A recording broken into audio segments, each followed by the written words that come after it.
3 de abril del 2019. ¿Qué tal? Muy buenos días. Bienvenidos a su programa Contacto Directo. Empezamos revisando quiénes son hoy nuestros invitados y nos acompañan. Diana Tamaín, la presidenta del Consejo Nacional Electoral. La falla de bulto de las elecciones estuvo en la difusión de resultados a la ciudadanía y en la experiencia de estas elecciones y la experiencia acumulada de las anteriores resaltan mismas fallas: padrón, difusión, el sistema informático, la transparencia, la promoción de los candidatos. ¿Qué se va a hacer para corregir?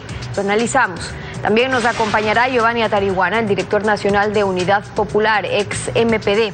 La potencia del Partido Comunista, Marxista, Leninista y sus cuadros en el actual mapa electoral, después de haber sido borrado del registro de agrupaciones políticas. Las alcaldías y prefecturas en alianzas con Pachacutic. Y además hoy nos acompañará Ernesto Carrasco, presidente de la Federación Médica Ecuatoriana, y la solicitud que le hacen al presidente de la República para que actualice el cuadro de medicamentos básicos congelado desde hace 6 años ya por el Ministerio de Salud Pública, cuando el estándar internacional es de 2 años. Y en una entrevista con la Asociación Ecuatoriana de Radiodifusión, AER, el presidente Lenín Moreno dijo que no tiene ninguna relación con la empresa offshore INA Investment, como denuncia el bloque correísta en la Asamblea. El presidente reconoce que la empresa offshore es un asunto de su hermano y se somete a la investigación de la Fiscalía. Que las denuncias que lo relacionan con una empresa offshore no tienen sustento, afirmó el presidente de la República, que él no está relacionado con eso, que fue un tema de su hermano y que tampoco tiene nada de malo. ¿Ustedes creen que yo a una empresa offshore, donde ocultaba dinero mal habido, le iba a poner el nombre de mis hijas? ¿Pero se imaginan semejante barbaridad? Hubiera hecho algo parecido a lo que hacían ellos, pues esconderlo todo. Mi hermano hace la empresa offshore a pedido de quien le debía el dinero para poder pagarle. ¿Algo prohibido? Nada, absolutamente nada. ¿Por qué? Porque mi hermano no es empleado público, pues, no es funcionario público. Él puede tener las empresas offshore que quiera.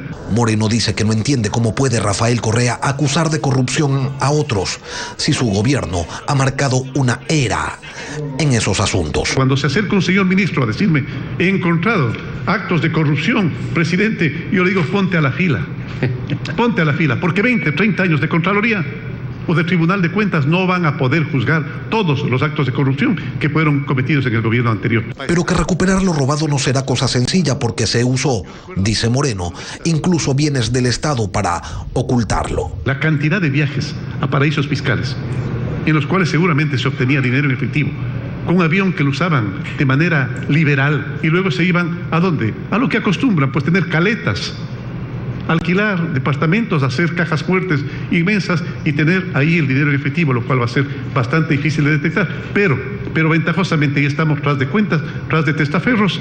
Dijo que no le preocupan las investigaciones de la Fiscalía, pero que sí hay otros hechos que le llaman la atención.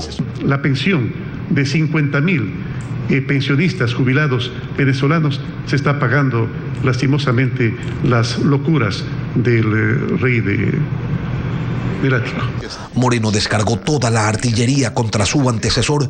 Dijo que el gobierno anterior estuvo lleno de mentiras. Cantidad de gente injustamente que se metió a la cárcel por el tema del 30S, que realmente lo único que era es un reclamo policial. El presidente no tenía por qué haberse ido a meter allí si tenía algo de prudencia. Si tenía algo de cerebro, no tenía que haberse ido a meter jamás allí. Que además estaba, ustedes recuerdan, la rodilla averiada.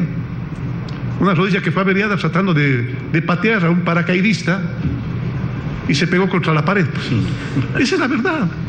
Y ya en otros temas, no descarta convocar al pueblo nuevamente a las urnas para que decida el futuro del Consejo de Participación Ciudadana. Consulta popular sí, que sea producto del diálogo. Pero esos diálogos no se sabe cuánto duren. No hay fecha todavía para ese asunto. La actualidad, los protagonistas, el análisis y la información. En Contacto Directo.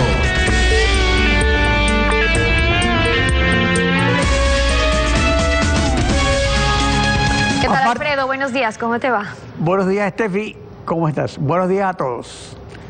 Aparte de las mutuas felicitaciones de estilo con veedores internacionales, la falla de bulto en estas elecciones fue la difusión a la ciudadanía de los resultados electorales, básica para crear transparencia y confianza.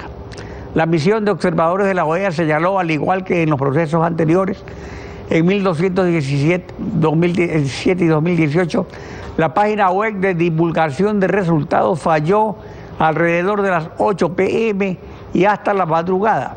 La misión reitera que este problema solo afectó la divulgación pública de resultados y la consulta por parte de la ciudadanía, pero no afectó al cómputo de las actas ni al procesamiento de los datos. Al respecto también, los consejeros electorales Enrique Pita por Creo y José Cabrera por el PSC señalaron lo siguiente. La noche del domingo ni ciudadanos ni medios de comunicación podían acceder a la información directa de los resultados electorales a través de la página web del CNE. El Consejo reconoce la falla. Tenemos listos los indicios por dónde fue y es una situación bastante grave que van a tener que responder. No se cumplió, vamos a decir, lo que estaba contratado. Y recordó lo que, según dice, pasaba en otros procesos. 2009, se acordarán ustedes que bajaban los votos en vez de subir y luego volvían a subir. Se les premió a ese director del sistema, se les llevó a la presidencia de la República hasta el último día del señor Correa. Obviamente aquí hay que investigar y analizar y establecer responsabilidades, porque no podemos nosotros fallarle a la ciudadanía en un asunto tan importante que genera una desconfianza altísima respecto a esta institución. La presidenta es la responsable administrativa, económica y técnica. Las tareas se asignan de acuerdo a la disposición o a la decisión de la presidencia. Cada uno de nosotros, consejeros, tenemos rangos de subsecretario. Es ella la que determina quién asume responsabilidades respecto al tema de consejero. Diana Atamaint, presidenta del Consejo Nacional Electoral. Buen día. Bienvenida a Contacto Directo. Buenos días, muchísimas gracias. ¿Se ha establecido ya la responsabilidad por esta falla? ¿Es la misma compañía que había fallado en elecciones anteriores? ¿Estas contrataciones solo dependen de la presidencia? A ver, primero reiterar una vez más y ser enfática ante el pueblo ecuatoriano. La responsabilidad del Consejo Nacional Electoral de vigilar con absoluta transparencia que la voluntad popular expresada en las urnas no sea distorsionada y sea respetada, se cumplió a cabalidad y eso dio fe a la observación internacional. La responsabilidad respecto a que hubo dificultades en la publicación de los resultados lo estamos haciendo con lo que corresponde hacer desde la presidencia del Consejo Nacional Electoral.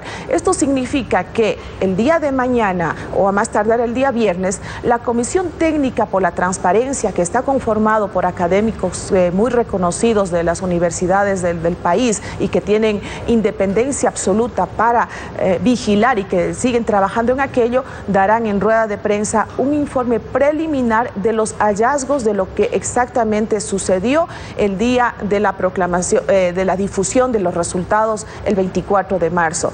Por otro lado, desde la presidencia del Consejo Nacional Electoral, estamos recopilando los informes respectivos, tanto de los funcionarios del Consejo Nacional Electoral, responsables del área informática, como del CNT, que es la empresa que no es la misma que dio servicios en las otras elecciones, en las elecciones pasadas, sino es una empresa pública a la cual no dejo de reconocer que es una empresa seria, una empresa que tiene mucho prestigio, pero sin embargo debemos investigar y evaluar en qué parte el CNT no cumplió y aplicar, si es que fuera el caso, las multas respectivas y transparentar al país qué es lo que exactamente pasó. Pero insisto una vez más, los resultados de la elección popular, el pronunciamiento de la voluntad popular fue respetada y en eso nosotros lo hemos defendido. Todos los consejeros y los candidatos que ya en los próximos días serán proclamados ganadores darán fe de aquello.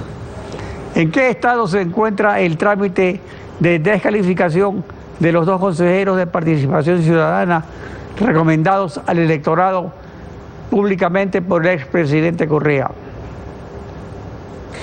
tenemos ya un informe del Departamento de Fiscalización, tiene que ser un informe serio, apegado a la ley. Es necesario seguir el debido proceso porque nosotros no podemos caer en los mismos errores que en el pasado criticábamos. Hay que mejorar la gestión y transparentar toda actividad y decisión del cuerpo colegiado. En los próximos días, el Departamento de Fiscalización pondrán en conocimiento del Pleno para que éste dirima.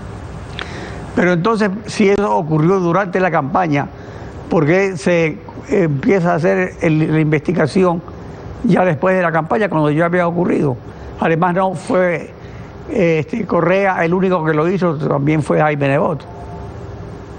Sí, realmente en las redes sociales no solamente las dos personas que usted acaba de nombrar hicieron campaña electoral, otros actores políticos también hicieron campaña por otros candidatos y por muchos candidatos, más de 20 candidatos. Sin embargo, hay que tener presente que el control electoral, el gasto electoral y la propaganda electoral que se realiza en redes sociales no es competencia del Consejo Nacional Electoral y no es porque nosotros no lo queremos hacer, sino porque ya hay un pronunciamiento de la Corte Constitucional que determina y que ya se pronunció al respecto, por lo que nosotros tenemos que ver con absoluta responsabilidad de que en momento de tomar una decisión no se cometan irregularidades o injusticias, sino que tenemos que ser apegados estrictamente a la ley y a la Constitución. Y es más, nosotros tenemos que vigilar que se cumpla el debido proceso, no como en las épocas anteriores, que dictatorialmente, desde Carondelet o desde cualquier otro espacio se disponía a otra función del Estado, que es lo que se debía hacer así. Estamos en un proceso de reinstitucionalización del Consejo Nacional Electoral del país. Estamos en otra. Pero si es un proceso de reinstitucionalización de nuestras acciones transparentes. Si es un proceso de reinstitucionalización, ¿no se debería cambiar esta falta de control? ¿No se podría encontrar alguna solución o no resolver los casos después de que haya ocurrido? A veces se toman sanciones después, o se anuncian y no se las toman nunca después de que hay las elecciones.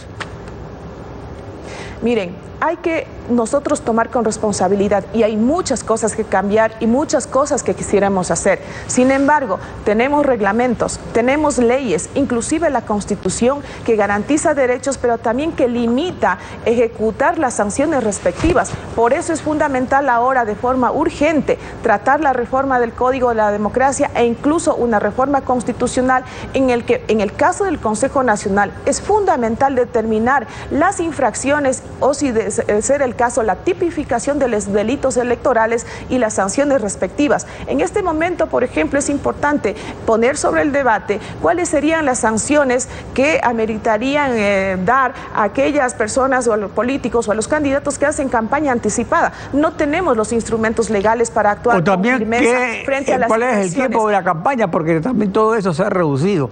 Ahora, respecto al problema recurrente e insoluto del padrón electoral, la misión de la OEA sugiere considerar la creación de un registro nacional de población independiente y autónomo del Poder Ejecutivo, que confeccione el padrón electoral. Actualmente lo hace el Registro Civil, que es una dependencia del gobierno, además de cumplir las funciones del Registro Civil. Ahora, hay que añadir el agravante de que en Guayaquil también hay un registro civil municipal. ¿Estaría de acuerdo para que la función electoral sea realmente independiente? ¿Por qué no se lo hace? Precisamente es otro de los temas fundamentales que se debe considerar en la reforma del Código de la Democracia. No hay competencias ni responsabilidades claras de lo que debe cumplir el Consejo Nacional Electoral, el Registro Civil, la Cancillería cuando se trata del registro de los extranjeros con derecho a votar y que viven en el Ecuador. No hay reglas claras, por ejemplo, lo que usted acaba de mencionar en el caso de Guayaquil. Eso tiene que estar muy bien fundamentado y recogido en el nuevo Código de la Democracia, para que las autoridades competentes no volvamos a ese show que ya habíamos visto en épocas pasadas, de que no, que la responsabilidad de la depuración del padrón electoral le corresponde al Registro Civil, el Registro Civil que no, que le corresponde al Consejo Nacional Electoral. Hay que asumir esta situación con responsabilidad y por eso invitamos a la ciudadanía a tomar la mejor decisión, a las organizaciones políticas, a que esta oportunidad que tenemos de mejorar el Código de la Democracia sea tomado con responsabilidad. Bueno, pero la oportunidad también sería para el Consejo Electoral, que debería presentar un proyecto de ley a la Asamblea, porque el registro civil, el padrón electoral, que es el registro electoral, debe ser de la función electoral, no de la función ejecutiva. Correcto. Nosotros estamos trabajando ya en una propuesta con todos los consejeros. Se han hecho foros, se han hecho talleres y conversatorios. Inclusive cuando estuvimos en el transitorio ya hubo una propuesta para cambiar el método de JON a otro más que garantice, otra fórmula que garantice de mejor manera la participación de las minorías. Ahora mismo personalmente he sugerido y estamos trabajando con un equipo especializado el tema de la violencia de género en la política, en la campaña electoral. Estamos viendo el tema de la interculturalidad para que se profundice eso en la democracia, el tema de la participación de los jóvenes. Y son muchos temas que... Ahora hay temas, digamos, de carácter general, universal, que no se refieren a grupos vulnerables, por supuesto. Porque acerca de la irregular promoción electoral del Estado candidato, la misión de la OEA recomienda reformar el reglamento, no la ley ni la Constitución, el reglamento de promoción electoral, velando por el pleno goce de la libertad de pensamiento y expresión de los candidatos a la luz de lo establecido en la Convención Americana sobre Derechos Humanos. Porque resulta que según ese reglamento, el Consejo Electoral puede incluso ejercer censura previa sobre esa publicidad. ¿Estaría de acuerdo? Mire, las misiones internacionales que llegaron a mirar el proceso de votación, que llegaron antes, durante y estuvieron unos días después, son fundamentales y nosotros valoramos mucho estas recomendaciones porque no les invitamos para que nos vengan a felicitar y echar flores de nuestra gestión, sino el aporte de la misión y el acompañamiento de la misión internacional es precisamente para ir madurando una democracia. La democracia nunca deja de ser perfecta, nunca deja de ser construida, por lo que acogemos con mucha voluntad política para implementar estos cambios y creo que sí es importante revisar muchos reglamentos, por ejemplo, entre otros, el fortalecimiento de las alianzas de los partidos políticos y movimientos políticos pequeños que ahora en vez de fortalecer el sistema democrático y dar incentivos a estas alianzas, castiga. Esas son una de las cosas que debe ser considerado tanto en la reforma del código como en la revisión de los reglamentos que el Consejo Nacional Electoral tiene como instrumentos de trabajo. Diana Tamain, presidenta del CDE, gracias por acompañarnos en Contacto Directo. Muchas gracias, buenos días. Buenos días, Estefi. Vamos a una pausa y cuando regresemos estará Giovanni Atarihuana, el director nacional de Unidad Popular. Esta potencia electoral del revivido MPD que fue borrado del registro de partidos por el correísmo. Lo analizamos al regresar, no se vaya.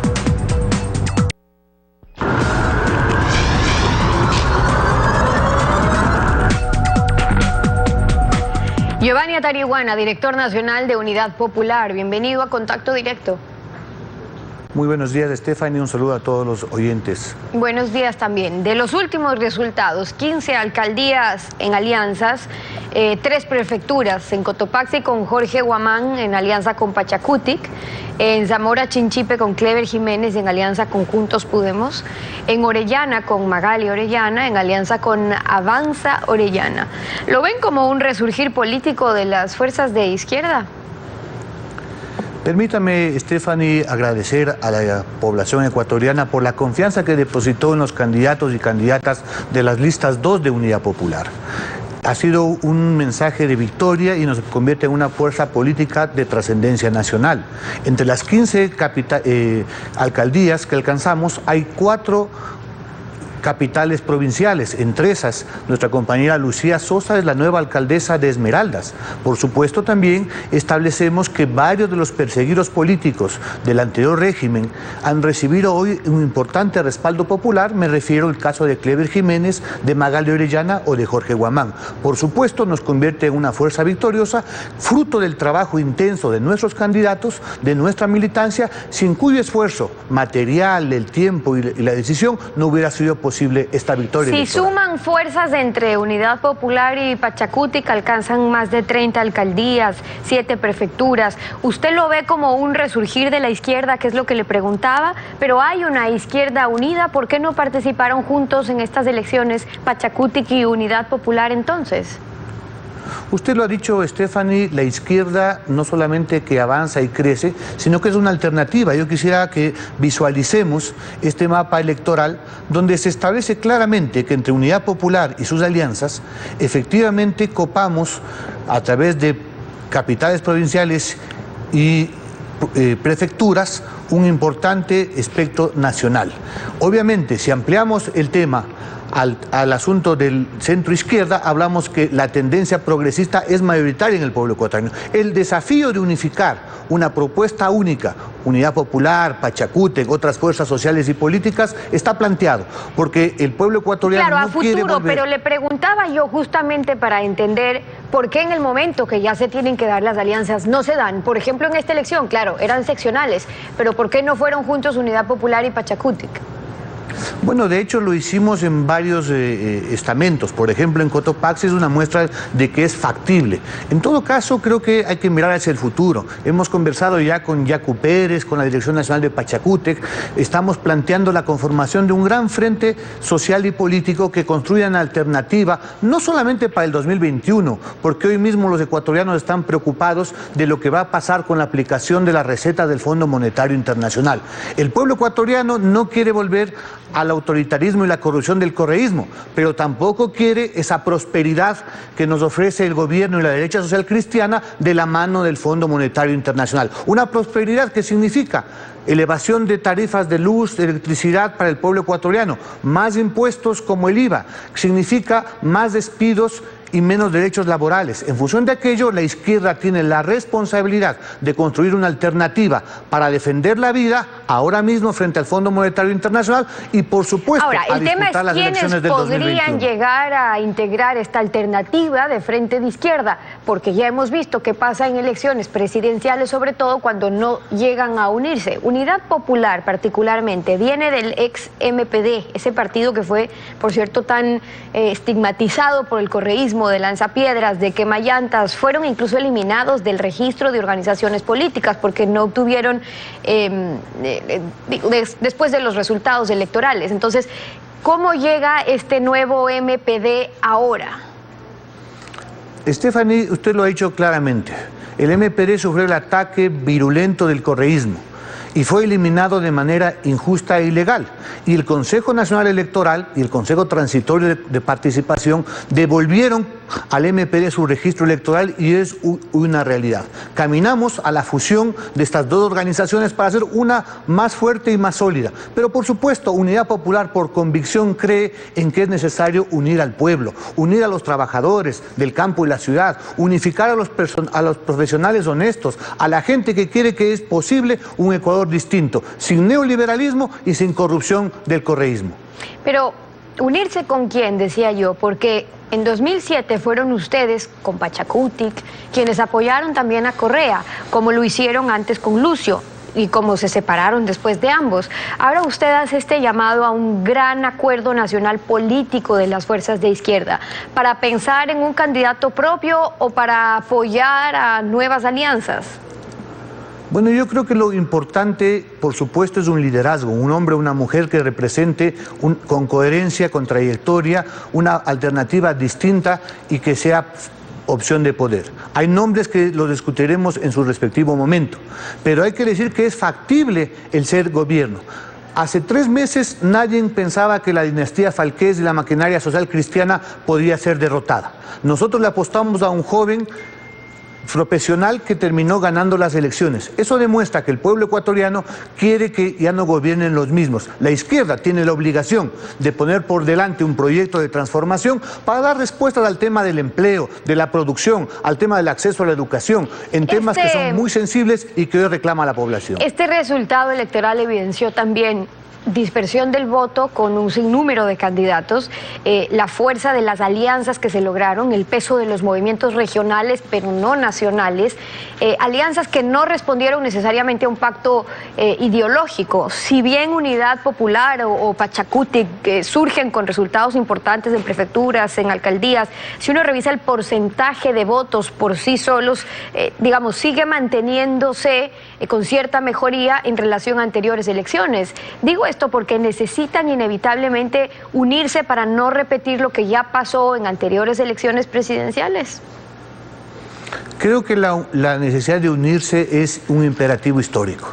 El pueblo ecuatoriano quiere resolver sus problemas y esos problemas no se van a resolver con una opción de la derecha que le apuesta al Fondo Monetario. No se va a resolver volviendo al correísmo corrupto. Tiene que resolverse desde posiciones democráticas de izquierda con opciones claras frente a temas tan importantes como el tema de la producción. Por supuesto, las elecciones al 2021 están relativamente cerca, pero hay mucha tela que cortar. Claro, vamos a preguntarnos lo que ahora se proclaman. Justamente porque está cada vez más cerca es que vale el análisis en este péndulo político, porque hemos venido de izquierda a derecha, de cansancio a esperanza, de esperanza a cansancio, cada que el pueblo vuelve a las urnas. De la llamada izquierda de la Revolución Ciudadana de Correa, ¿estamos pasando ahora a la derecha? Ustedes, viendo los resultados electorales, por ejemplo, ¿no apoyarían un candidato de derecha? A ver, para nosotros el correísmo no es un proyecto político de izquierda. Gobernó para las élites, gobernó para los monopolios, para las transnacionales. Es un proyecto vinculado fundamentalmente a la corrupción. Respecto al péndulo, podemos decir que la irrupción de la izquierda, el crecimiento de Unidad Popular y Pachacute demuestra que no hay ese giro a la derecha. Pero sobre todo el pueblo votó por el cambio. Hay más de 205 nuevos alcaldes. Varios de los viejos políticos han sido jubilados por la decisión popular. Y por eso somos optimistas que el 2021 hay una alternativa para cambiar este país. Y esa es la lectura de Giovanni Atariguana, el director nacional de Unidad Popular, hoy en Contacto Directo. Gracias por habernos acompañado. 7:31. Vamos a una pausa y al regresar ya está en nuestros estudios Ernesto Carrasco, el presidente de la Federación Médica Ecuatoriana. Desde hace 6 años, el Ministerio de Salud no actualiza el cuadro de medicamentos básicos, causando graves problemas a la ciudadanía. Vamos a hablar de eso al volver. No se vayan.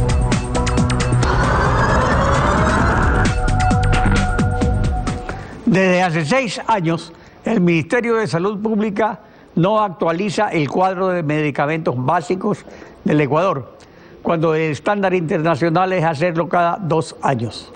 Está con nosotros Ernesto Carrasco, presidente de la Federación de Médicos del Ecuador. Buen día, bienvenido a Contacto Directo. Buenos días, doctor Pinargote. Un saludo de Ecuavisa, felicitarlos porque es el medio televisivo que más cobertura le ha dado a este tema. Periodistas responsables como Bessie Granja, todas las semanas creo sacan notas de pacientes afectados por este tema que es muy importante para la ciudadanía, como la actualización del cuadro básico, el cual, como bien lo mencionaba, lleva 6 años ya sin actualizarse. La última publicación, que es el 9º cuadro básico vigente, data del año 2013, y sin embargo, 6 años después, la tecnología con lo que ha avanzado, hay nuevos medicamentos, nuevas moléculas capaces de curar el cáncer, de alargar la vida de pacientes con enfermedades catastróficas, y no solo eso, sino también moléculas que son necesarias, por ejemplo, para tratamiento de diabetes y otras enfermedades. Pero no solamente afecta el cuadro a los enfermos catastróficos. ¿Cuáles son las consecuencias de esta omisión del gobierno realmente en todo el panorama de salud? Claro, de hecho el problema de las enfermedades catastróficas, oncológicas raras y huérfanas es de donde se agarra el Ministerio de Salud para justificar la no publicación del cuadro, por el alto costo de estos medicamentos, pero como bien lo menciona, están perjudicando a otra serie de pacientes. Por ejemplo, Ecuador, donde la primera causa de muerte es diabetes, todavía no contamos con insulinas actualizadas que entrarían en el nuevo cuadro básico, y hay muchas más patologías por tratar, por ponerle un ejemplo, y las documenté. Tenemos aquí artritis reumatoide, cáncer de colon, hay nuevos sedantes, tratamientos para cáncer de mama, anticoagulantes, tratamiento para mielofibrosis, cáncer renal, nuevos anestésicos, inmunosupresores para trasplantes. En trasplantes estamos atrasados años luz en el país. Tratamientos para melanoma, para hipertrofia prostática, para cáncer de próstata y para diabetes. Entonces, no es Ahora, entre los últimos cambios introducidos en la lista modelo de la OMS, Organización Mundial de la Salud, de medicamentos esenciales 2017, figuran, por ejemplo, nuevas recomendaciones sobre qué antibióticos se han de utilizar contra las infecciones comunes y cuáles se deben reservar para los casos más graves. Asimismo, se han añadido medicamentos contra la infección por el SIDA, la hepatitis C, la tuberculosis, la leucemia. Según la opinión técnica de la OMS, la existencia de estos medicamentos se debe garantizar porque son básicos para la salud pública. Entonces, el problema de la congelación ecuatoriana no solo afecta a las enfermedades catastróficas, sino a la salud en general. ¿Solamente a la salud pública o también a la salud que se da por medios privados? Bien, a partir del año 2012, cuando el Ministerio de Salud asume la rectoría total del Sistema Nacional de Salud, ahora es este ente rector el que decide qué se compra y qué no.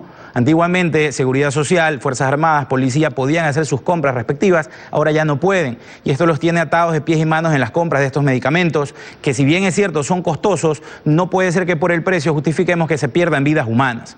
Lamentablemente, en este entuerto lo han dejado abandonado a su suerte al viceministro de Salud, quien es el que está dando la cara por este tema, y lo único que se hace es alargar y prorrogar la revisión del cuadro básico de medicamentos. Pero actualmente, ¿con qué argumento? ¿Con la autoridad fiscal? Si no hay autoridad todavía. Correcto. Esto ya se terminó, la revisión del cuadro básico, en el mes de julio del año pasado. Y ya cuando debía publicarse, que era lo normal, luego de 4 años de revisión, porque eso se demoró el CONASA en revisar el cuadro, lo único que dijeron fue que lo iban a estudiar para ver la sostenibilidad financiera del sistema de salud. Es decir, no había plata para comprar los medicamentos nuevos. Entonces, en el mes de octubre, ya el doctor Durán decía que estábamos a días de tener un cuadro básico de medicamentos, pero ya mismo estaba el cuadro básico. Después de esto, en enero, el mismo doctor Durán dice ahora, ¿por qué no se aprueba? Porque seguimos estudiando el cuadro en enero. Y después se inventan ahora una comisión ad hoc, ¿sí? Aquí está una comisión ad hoc, que es la que se ha formado, integrada por 5 miembros, 3 de la academia quiteña y 2 del Banco Interamericano de Desarrollo, que no sabemos qué conocimiento tienen de salud. Honestamente, me adelanto a esto, a decirlo, no se va a publicar el cuadro. El Ministerio de Salud lo que está haciendo es prorrogarlo, comprar tiempo. Se está causando un perjuicio real a pacientes que necesitan estos medicamentos, que repito, no es que son baratos, son costosos, pero no podemos nosotros justificar que se muera gente porque no hay plata. De hecho, el presidente Moreno, que es un hombre sensible con este tipo de temas, justamente por la naturaleza de las enfermedades que él ha sufrido y de su condición, en el año 2017, él ya había propuesto justamente la creación del impuesto del 2% a las transacciones de $4.000 mensuales. La Asamblea satanizó este impuesto, dijo que nos iban a meter la mano al bolsillo, que era catastrófico, pero nadie dijo que era para eso mismo, para el presupuesto de las enfermedades catastróficas. Entonces ahora estamos... Ahora, en la lista actualizada de la OMS figuran 433 medicamentos considerados esenciales para responder a las necesidades más importantes de salud pública. Muchos países utilizan la lista modelo OMS. ¿Qué modelo utiliza el Ministerio de Salud? ¿Cuántos medicamentos hay en el cuadro ecuatoriano? Sí, justamente el Ministerio de Salud, uno de sus órganos adscritos es el CONASA, Consejo Nacional de Salud, que tiene un consejo técnico que se llama CONAMEI, el Consejo Nacional de Medicamentos e Insumos. Está formado por las 2 instituciones de salud más grandes del país, como Junta de Beneficencia, Solca, Fuerzas Armadas, Policía, Ministerio, IES, etc. Ellos son los que deciden por petición de los hospitales públicos.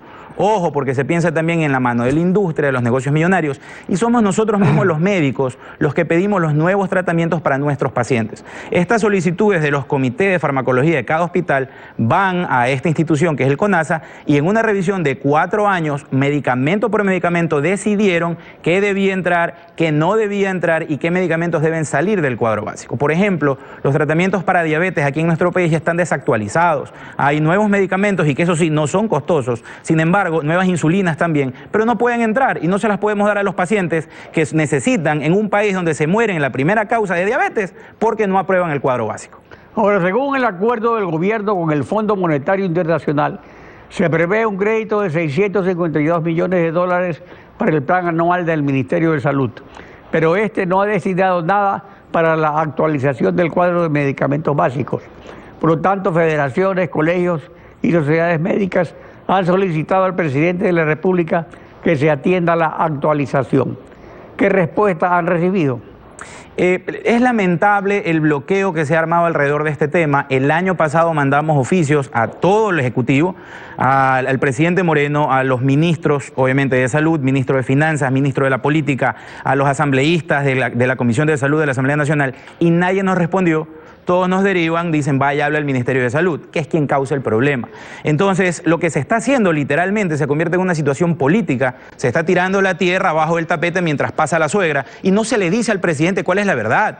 Entonces, no podemos usar estas excusas de que los oncológicos son muy caros, que los catastróficos son poquitos. Hay gente que se está muriendo. Y se necesita actualizar el cuadro básico de medicamentos, como bien lo enseñaba, para diabetes. Hay tratamientos. Por eso, ¿qué ocurre con los medicamentos que no están en el cuadro de medicamentos básicos? ¿No se pueden importar ni utilizar privadamente, o únicamente están fuera de las obligaciones de las instituciones de salud pública.